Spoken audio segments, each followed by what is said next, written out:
How's it been performing at Slam Dunk this year, and would you do it again? Incredible, and yes, no, we've been going to Slam Dunk just as fans for the last 5 years. There've been some amazing bands, and there's some amazing bands on this year's, and to be part of it was an honor and a privilege, and it's been a hell of a lot of fun as well. So yeah. What was the one thing that you're looking most forward to for this festival? Just watching some of our favorite bands, but also just like seeing old friends. Like we met a lot of bands this year that we got to like have a nice little reunion with.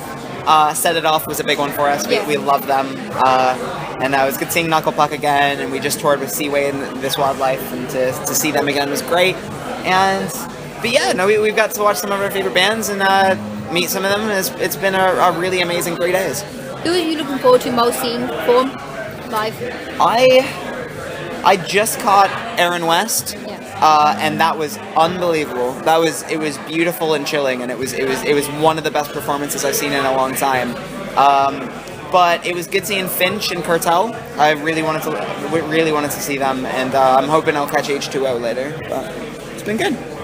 Are you looking forward to seeing Yumi at 6 as well? Oh yeah. Anniversary and all. I caught them on the first day, and they were brilliant. They were so good, so fantastic. What's your most favourite thing about touring and your least favourite thing? My favourite thing about touring is playing shows and meeting fans. Just the feeling of being on stage, and when people get involved and sing the words back, it's incredible. And to meet the amazing people that support us in like all kinds of amazing countries is a real privilege. But the worst thing about touring is just the distance. You know, we're trying to ignore a dog right now. It's adorable and I love it. She's scared of dogs. Oh my God! Oh, I'm so sorry then. No, just being away from home, being away from the people we love. That's always really, really hard. You're one of the first bands, like you are the first band to get signed to Fearless Records. Does that put some sort of pressure on you guys to try and be like the other bands? I mean, there's quite some big artists on there, like Motionless in White, Pierce the Veil. Yeah, I mean, we're always going to stay true to the music we play, but it's just kind of there's a huge amount of pressure to like, aspire to be like one of those bands that have achieved so much stuff. Yeah.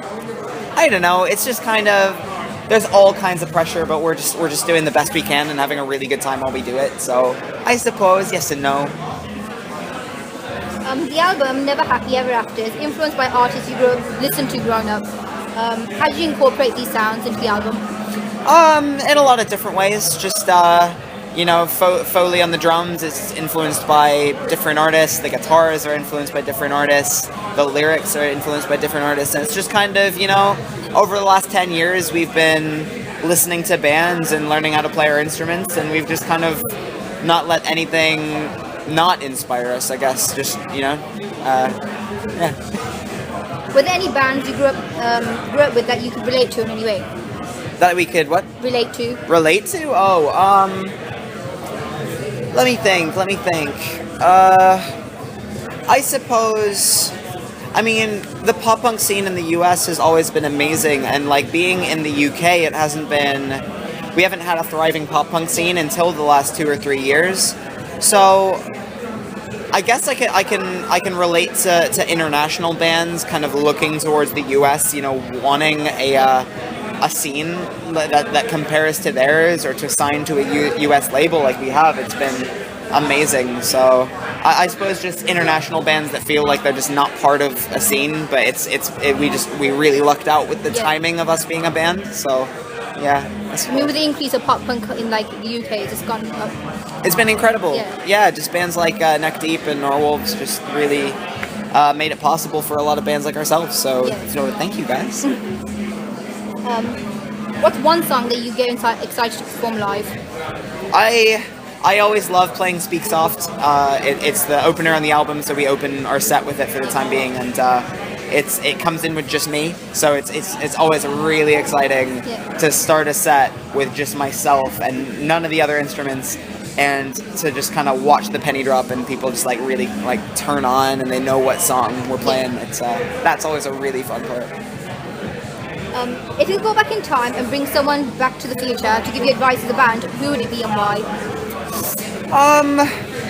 Quite honestly, I don't know if I would, because being a band in the modern age is so different to being a band in the past. It's just kind of everything has changed. Your entire arsenal has changed in the sense that you need to know how to work social media and you know what you need. I suppose in regards to songwriting, anybody from the Beatles would be fantastic. But in regards to like functioning as a band, it really just it's an entirely new world. So, but in regards to writing songs, you know, maybe John Lennon, that'd be a good time. Cool. Is it something that you do before you go on stage every night, like as a ritual? There so isn't. We're just so boring. All we do is we warm up and stretch. And that's all there is. I think we've faked it in the past where like we do the hands in for videos and we just don't do that. There's bands that do that and it's great, but I mean we're boring and we stick to what we do best, and that's being boring. I wouldn't say you're boring. Oh, I would. We're terribly mundane. What's one thing you think everyone should know about as is? That I'm American. That I'm not faking an American accent when we sing. As much as we are a UK band, I haven't faked my accent on the record or on stage. Yeah. That's about it. Is there an album that reminds you of your time at school? Like for me, it'd be probably anything by 30 Seconds to Mars. For her, it'd be like Green Day, Blink. Taking Back Sunday. When we were 13, everybody loved Taking Back Sunday. When Tell All Your Friends came out and Where You Want to Be, those two records were huge records when I was in school. That really takes me back. If you could turn any movie into a real life event, which one would it be? Any movie into a real life event? Yeah. One of my favorite films is called Some Kind of Wonderful, and I love how it ends. I would love to experience the ending of that film myself. It's just kind of like not walking off into the sunset, but they walk off like together. Oh my god, it's so nice. It's so nice. It's so good. It's like Lynn from Paris. She was saying cloudy the chance of meatballs. So, well, a slightly different answer there, but I fully respect and admire hers. That is a definitely sick answer. I'd probably choose something like the Gremlins. Oh sure, that would be cool. Just don't feed them. I mean, a little gizmo would be cute. Yeah, no, definitely. Which member do you think would make the best girl? Me. Oh, most definitely. Most definitely. I like to smell really good. Yeah. I worked at a store called Lush for a while.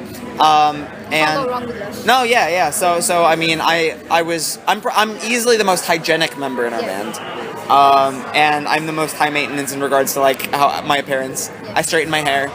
You know, I don't want to like, generalize, but I like to think I'd be the best girl. Do you have any guilty pleasures? Like, it could be musically, it could be like anything.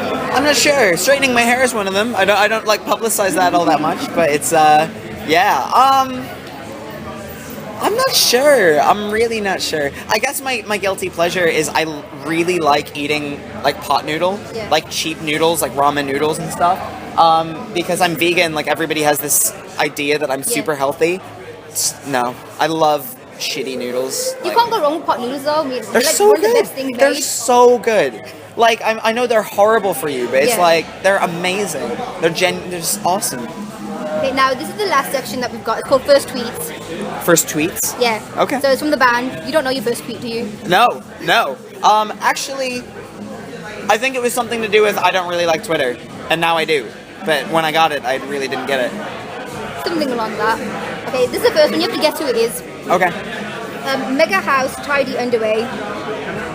Mega house tidy underway. That sounds like Andy. No. No? Should I keep guessing till I get it? Yeah. Okay. Ali. Yeah. Okay. Just got on Twitter. Appeal has yet to set in. That's me. Yeah. I remember that one. I knew it was something along those lines because I went and looked like maybe 2 years ago. Yeah. It was actually 2009. Oh yeah, no, 2 years ago I looked back at what my first tweet yeah. was, so I can just faintly remember. Yeah. 2009. Oh my god. I've been on Twitter a long time. Alistair's was in 2011. What was that? Alistair's was in 2011. 2011. Yeah. That sounds right.